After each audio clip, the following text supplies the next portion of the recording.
प्रशांत पटेल जी, आपसे बात शुरू करते हैं, क्योंकि देश में भी लाना है तो आपकी सरकार है और वहां धामी जी भी आपकी पार्टी के हैं जो ला रहे हैं। एक तो आप किस समझ क्या कहती है कि इसमें क्या हो सकता है, एक विषय, और दूसरा, क्या ये टेस्ट केस है, ये पायलट प्रोजेक्ट है कि भाई बड़ी दवा देनी है तो पहले होता डॉक्टर कहता भाई परख लो रिएक्शन एक्शन क्या है, फिर शरीर में जाए, वैसी स्थिति है यूसीसी को लेकर? प्रशांत जी। जी अमिताभ जी नमस्कार। नमस्कार। देखिए, यूसीसी के लिए तो जो हमारा उत्तराखंड का चुनाव हुआ था, हमारे मैनिफेस्टो में था कि हम उत्तराखंड में हमारी सरकार बनेगी दोबारा तो हम कॉमन सिविल कोड लेकर के आएंगे।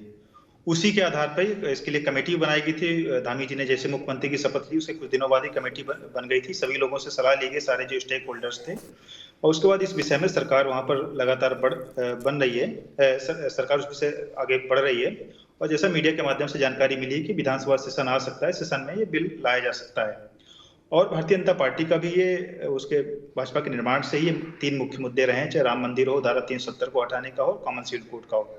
2 मुद्दे भारतीय जनता पार्टी की सरकारों ने पूरे कर दिए। ये मामला भी पेंडिंग है राष्ट्रीय स्तर पर। अब जहां तक कॉमन सिविल कोड का विषय है तो इसमें क्या कंटेंट्स हैं वो तो लगभग पब्लिक डोमेन में है। उसके पहले जो लॉ कमीशन ने भी सभी लोगों से सलाह ली थी, उस पर ड्राफ्ट बनाने की बात हुई है, और कई सारे उसके पॉइंट ऑफ व्यू आए हैं कि मुख्य यह है कि जो मैरिज है, डाइवोर्स है, सक्सेशन है, इनहेरिटेंस है, इस पे जो प्रोविजन है सभी धर्मों के लोगों के लिए समान किए जाएं।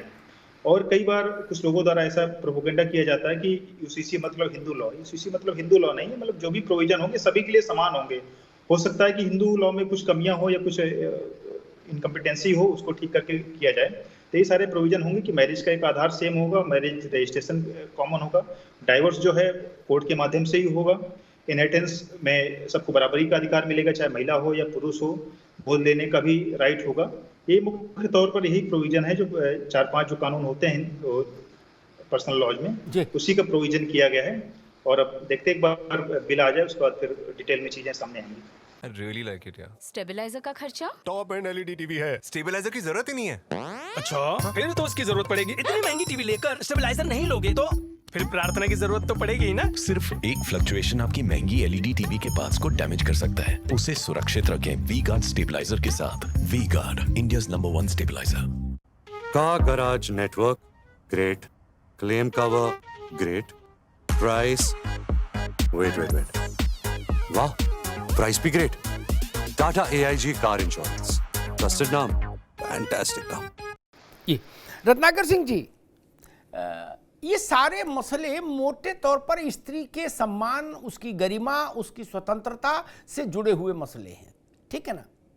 स्त्री किसी जाति धर्म की हो, किसी इलाके की हो, किसी वर्ग की हो, उसको समान संरक्षण कानून से मिलना चाहिए, ठीक? वही मोटे तौर पर यूसीसी का कंटेंट है।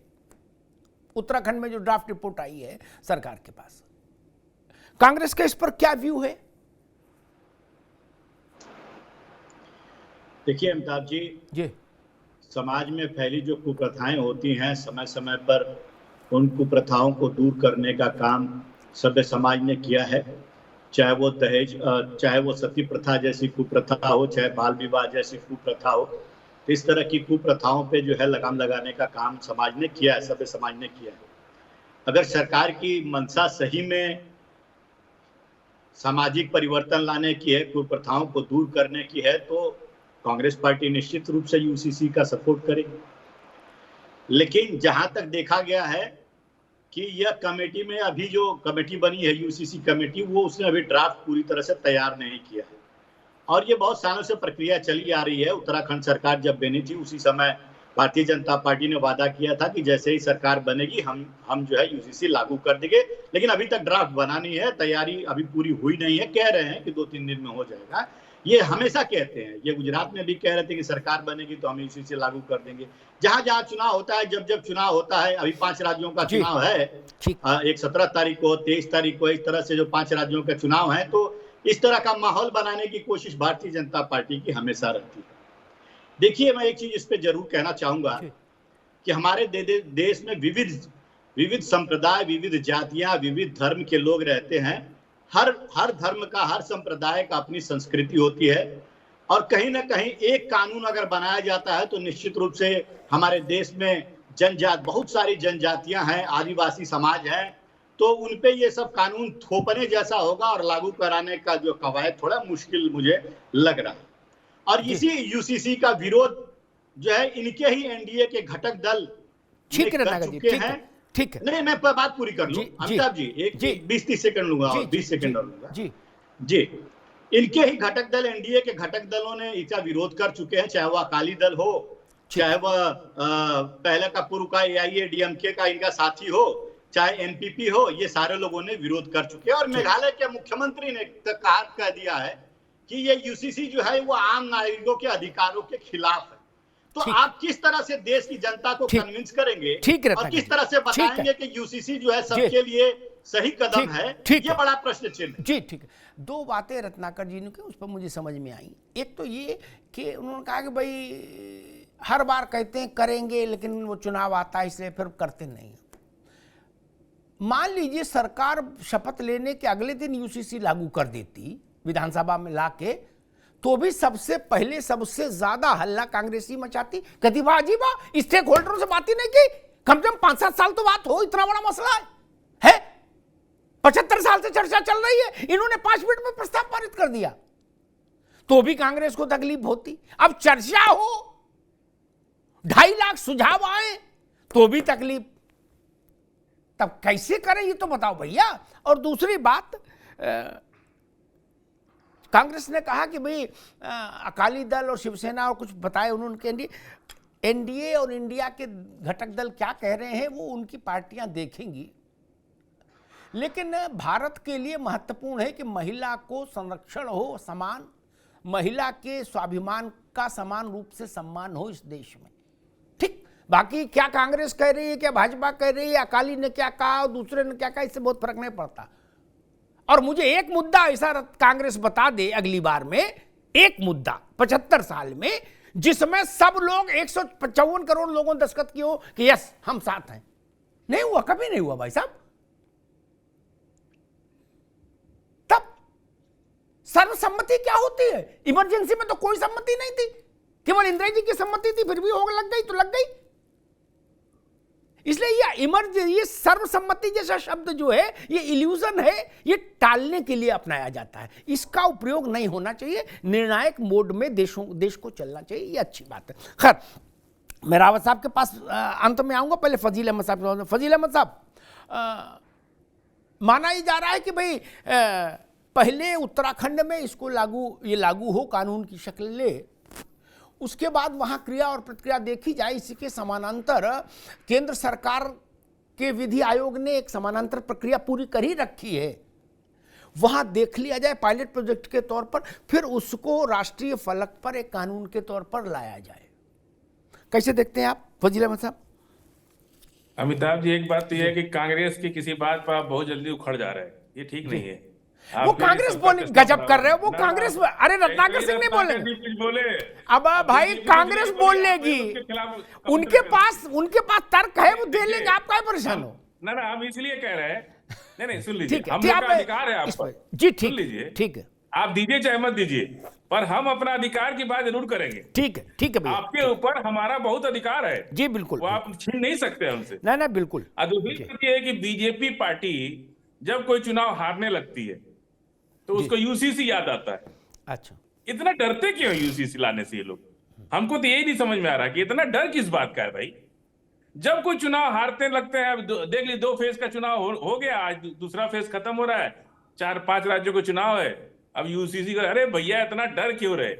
जो सरकार 24 घंटे में नोटबंदी कर दी, जो सरकार 1 दिन में 370 समाप्त कर दी, जो सरकार 3 तलाक जैसा कानून ले आ दी बिना किसी से पूछे, वो सरकार आज यूसीसी पर, हम तो 9 साल से सुन रहे हैं, 9 साल हो गया सुनते सुनते कि यूसीसी आ रहा है, यूसीसी। अरे भैया इतना डरते क्यों आप लोग यूसीसी से?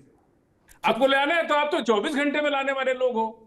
अभी अब यहाँ पे चुनाव पे दूसरा फेज में स्थिति समझ में आ रही कि हमारी क्या है। अब नया शगुफा शुरू कर दी उत्तराखंड, अब आपने आज पहला डिबेट कराया है, अब शाम से देखिएगा कितना डिबेट होता है इस पर। फिर पूरी देश की जनता इसी में उलझी रहेगी, चश्मा कुछ दिखाई नहीं देगा कि यूसीसी आ रहा है। और यूसीसी क्या है भाई, आज तक किसी को पता ही नहीं। ड्राफ्ट मिला आपको, या भाजपा के प्रवक्ता बैठे हैं उनको तो कुछ पता ही नहीं है ड्राफ्ट के बारे में कि उसमें क्या ड्राफ्ट होगा या क्या कानून बनेगा। इस तरह देश की जनता को अंधकार में रख करके जी, आप कितना दिन राजनीति सियासत करेंगे? आखिर देश की जनता पर भी आपको भरोसा होना चाहिए ना। देश की जनता क्यों इतना आप हर बार जो है चश्मे पर काला रंग फजील अहमद, ठीक है, अब रुक जाइए। मेरा इससे बहुत सरोकार नहीं कौन जीत रहा कौन हार रहा, और ना मैं इतना बड़ा नजूमी हूँ फजील अहमद हो सकते हैं कि मैं जान लूँ कि पहले राउंड की वोटिंग में कौन जीत रहा कौन हार रहा। मैं तो इतना बड़ा नजूमी नहीं, फजील भाई हो सकते हैं, उनके पास हो सकता है कि अपनी ऐसी कोई चेतना हो, मेरे पास तो नहीं है। दूसरी बात मैं कहूँगा, रुक जाओ भाई, उन्होंने कहा किसी के पास जानकारी नहीं, ये उनके पास जानकारी का अभाव है, ये उनके पास जानकारी का अभाव है। मैं 2 आंकड़े रख दूं ताकि आगे से वो विद्वान व्यक्ति हैं, कहीं बोलेंगे तो तथ्यपरक बात बोलेंगे। 2.5 लाख, अरे रुक जाओ भाई, अभी रुकिए, 2.5 लाख नहीं कर चुके आप, जितना करना था कर दिए थे। 2.5 लाख लिखित सुझाव जस्टिस रंजना देसाई कमेटी के पास पहुंचे। वो कह रहे किसी से पूछा ही नहीं, आपने नहीं दिया सुझाव, वो अलग बात है। विधि आयोग, भारत के विधि आयोग के पास जब मैं देख रहा था तब तक 17 लाख से ज्यादा सुझाव पहुंच चुके थे। ठीक, हो सकता है जब उन्होंने बंद किया हो तो 25 लाख 50 लाख हो गए हो। ठीक, फजील अहमद नहीं गए तो वो मान रहे हैं कि मुंदा आंख कतऊ को चुनाई। बोले हमसे हमारे पास क्यों नहीं आई सरकार, हमसे तो पूछती आके घर पे। अरे जो 20 लाख आदमी लिख के सुझाव दिया वो समझदार नहीं है। ये तरीका ठीक नहीं, ये तरीका ठीक नहीं। I really like it, yeah. Stabiliser का खर्चा? टॉप एंड एलईडी टीवी है, स्टेबलाइजर की जरूरत ही नहीं है। अच्छा, फिर तो उसकी जरूरत पड़ेगी। इतनी महंगी टीवी लेकर स्टेबलाइजर नहीं लोगे तो फिर प्रार्थना की जरूरत तो पड़ेगी ही ना। सिर्फ एक फ्लक्चुएशन आपकी महंगी एलईडी टीवी के पार्ट्स को डैमेज कर सकता है। उसे सुरक्षित रखें वी गार्ड स्टेबलाइजर के साथ। V guard, India's number 1 stabiliser. Car garage network great, claim cover great, price wait वाह, प्राइस भी great. Tata AIG car insurance, trusted नाम, फैंटास्टिक नाम। रावत साहब आपने सुझाव नहीं दिया, ये गलती आपकी है कि सरकार की है? और फिर ये चिल्लाना कि भाई हमसे तो पूछा नहीं।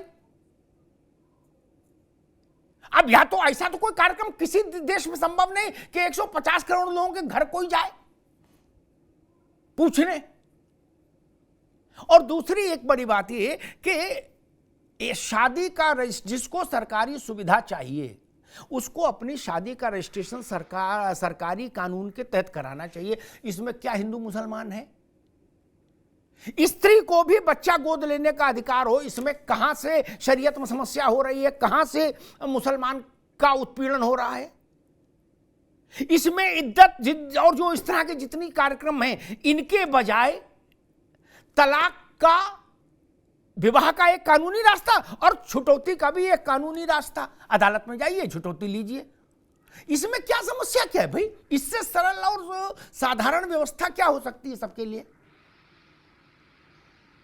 अमिताभ जी, जो डेमोक्रेसी होती है, लोकतांत्रिक व्यवस्था प्राकृतिक होती है, प्रकृति के अनुरूप किसी चीज को चलना।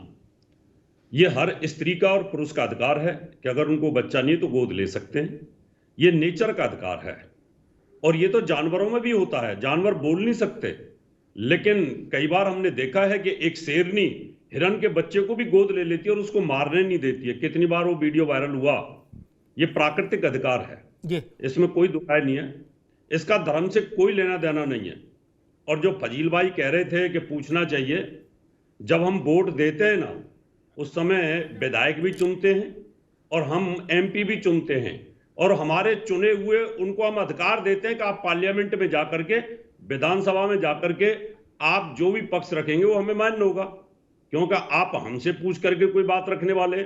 इसका मतलब विधानसभा के अंदर जितने भी MLA हैं, अगर वो कोई बिल पास करेंगे तो वो कहीं ना कहीं उत्तराखंड या किसी भी राज्य के लिए होगा और वो देश के लिए होगा। इसलिए ये हमें कहना कि हमें नहीं पूछा, ये गलत है। और ये सरकार पूछने के लिए बाध्य नहीं है, क्योंकि वहां पर हर व्यक्ति का चुना हुआ व्यक्ति, वहां MP और MLA बैठा हुआ है, इसलिए अधिकार है, ये कर सकते हैं। इससे धर्म का कोई लेना देना नहीं है। ये खामा खा के अभी बोल दिया भाई कांग्रेस की बात की। अरे कांग्रेस ने तो ये बीज बोए हैं। कांग्रेस अगर जब देश आजाद हुआ था उसी समय अगर हिंदू मुसलमान सिख ईसाई सबके लिए बराबर कॉमन सिविल कोड लेके आती तो आज ये कलेश ही नहीं होना था। उस समय जब देश आजाद हुआ, पाकिस्तान उधर बन गया धर्म के आधार पर और हिंदुस्तान इधर बन गया, तो क्या जरूरत थी मुसलमानों के दबाव में आने की? मुसलमानों के दबाव में आकर के देश के अंदर दो तरह की विचारधारा पैदा कर दी। कोई भी देश के विकास के लिए एक ही विचारधारा जरूरी होती है और एक ही प्रकार का कानून जरूरी होता है, जिससे सरकार के पास पूरा रिकॉर्ड होता है कि मुसलमानों के अंदर कितने तलाक हुए, वो कोर्ट केस के थ्रू हुए या कितनों ने गोद लिया, वो सब रिकॉर्ड होते हैं। इसमें कोई धर्म का लेना देना अमिताभ जी नहीं है। इसको सरकार को पास कर देना चाहिए और उसके अलावा केंद्र में पास कर देना चाहिए। उसके जब कोई भी अगर साइड इफेक्ट कोई दिखता है कहीं पर भी, जैसे आदिवासियों की बात करिए, कहीं सभ्यताओं की बात करिए, संस्कृति की बात करिए, धीरे धीरे उसमें परिवर्तन जरूर आता है। जी ठीक बात है। रियली लाइक इट यार। स्टेबलाइजर का खर्चा? टॉप एंड एलईडी टीवी है, स्टेबलाइजर की जरूरत ही नहीं है। अच्छा, फिर तो उसकी जरूरत पड़ेगी। इतनी महंगी टीवी लेकर स्टेबलाइजर नहीं लोगे तो फिर प्रार्थना की जरूरत तो पड़ेगी ही ना। सिर्फ एक फ्लक्चुएशन आपकी महंगी एलईडी टीवी के पार्ट्स को डैमेज कर सकता है। उसे सुरक्षित रखें वी गार्ड स्टेबलाइजर के साथ। V guard, India's number 1 stabiliser. Car garage network great, claim cover great, price wait वाह, प्राइस भी great. Tata AIG car insurance, trusted नाम, फैंटास्टिक नाम।